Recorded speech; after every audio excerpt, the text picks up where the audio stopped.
चला आता आपण खीर बनवूया. आमच्याकडे पित्रे आहे, आज खीर करू. इंद्रायणी तांदूळ बारीक करून घेतले, थोडे भिजून. ओलं खोबरं घेतले बारीक करून. काजू बदामची पेस्ट आहे, साखर आणि साजूक तूप. आता आपले पातेलं गरम झाले, 2 चमचे तूप घालू.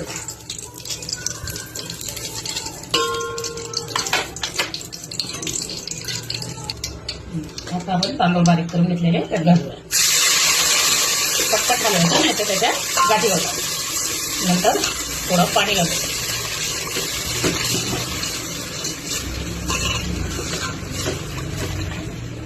सारखं हलवत राहायचं, नंतर त्याची गाठी तयार होतात.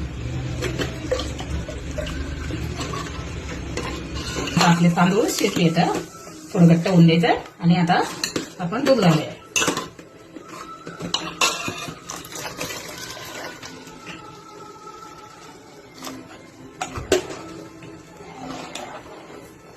काजू बदाम इलायची सगळं बारीक करून घेतलं ते टाकूया. साखर घालूया.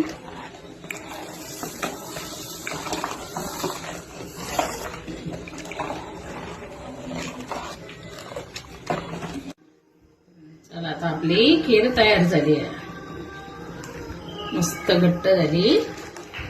चला या खायला. आवडली तर लाईक करा, शेअर करा.